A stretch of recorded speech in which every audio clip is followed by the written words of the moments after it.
What's up guys, it's Lauren and welcome back to my channel. In this video, I am going to be telling you guys about the Petit family murders.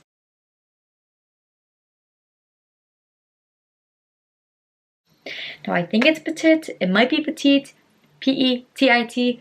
So, alright, I just looked it up and I think it's, wait, is it French or German? French.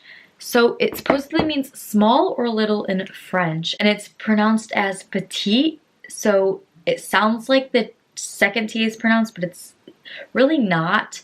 I'm just gonna go with that. I'm not 100% sure if that's how you pronounce their last name, but we're gonna go with that. Anyway, without further ado, let's get into the video.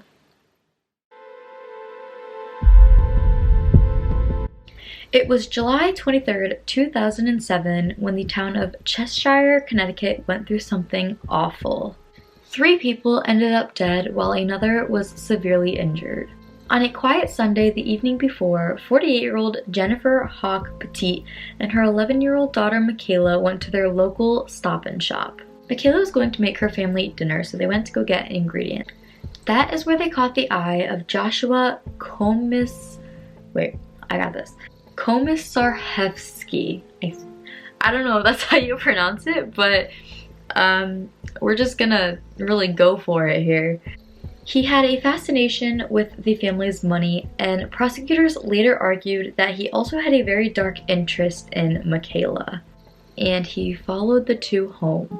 And Joshua wasn't working alone. He had an accomplice, Stephen Hayes. Now at the time, Stephen was a man, but has since come out as a transgender woman, so I will be referring to him as a she in this video. According to a later confession by Hayes, she claimed that the original plan was to just rob the family and their house, but it quickly got out of hand. So I am going to be referring to Joshua as Joshua because I don't want to keep trying to pronounce his last name, and I'm going to be referring to Hayes as Hayes because although her name was Stephen at the time, I don't know if she changed her name after transitioning. So anyway, the two planned on robbing the house in the middle of the night to get some cash. Allegedly, they planned to tie the family up but leave them unharmed. However, when they arrived to the house, they found Dr. William Petit asleep on the couch in the sunroom with a baseball bat by the basement stairs. Joshua grabbed the bat and hit him 4 to 5 times. Then he bound him with rope and plastic zip ties around his wrists and ankles. Jennifer, Michaela, and their other daughter, 17-year-old Haley, were all in their rooms. Their wrists and ankles were tied to bedposts with pillowcases over their heads.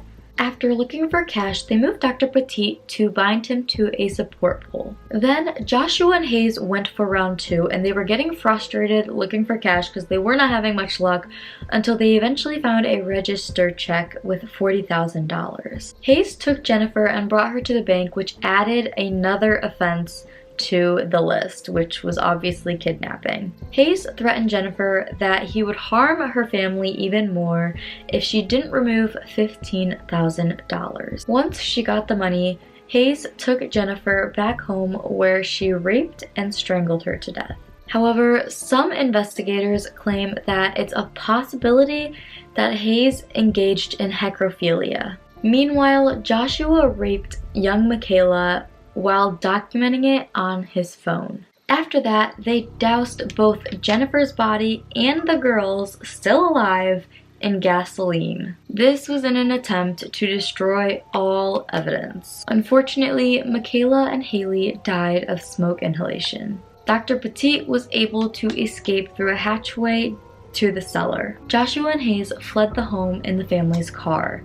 Now, let's back it up a second. When Hayes took Jennifer to the bank, a bank teller noticed what was happening, and her name was Mary Lyons, and she actually called the police. This resulted in police cruisers to be stationed down the road from the Petit family house. During the getaway, Joshua and Hayes crashed into the cruisers, and that led to their arrest. The home invasion lasted 7 hours, and both criminals were also on parole at the time for other burglaries in the past. Because of the time Hayes had bought the gasoline, many believed that this crime was premeditated. Once they were in custody, they both immediately began pointing fingers at one another about who was the mastermind behind this. Then, later on, Joshua blamed Dr. Petit for the death of his family. He called him a coward, and he could have saved him if he wanted to. In 2010, Hayes was convicted of the murders and sentenced to death. In 2011, the following year, Joshua was also convicted and sentenced to death.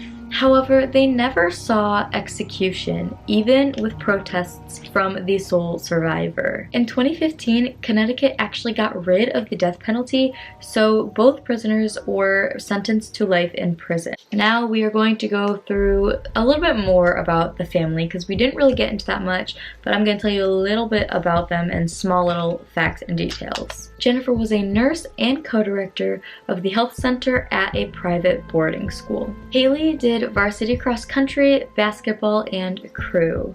She had also just graduated as a high honor roll student, all while fundraising for multiple sclerosis research. Michaela had plans to take over Haley's fundraising when she went off to college, and she loved cooking for her family. So thank you guys so much for watching this video. If you liked it, give it a thumbs up. If you disliked it, give it a thumbs down. I don't really care. Subscribe and do. Comment down below videos you would like to see next. Let me know what your thought on this case, and I'll see you guys in the next one. Bye!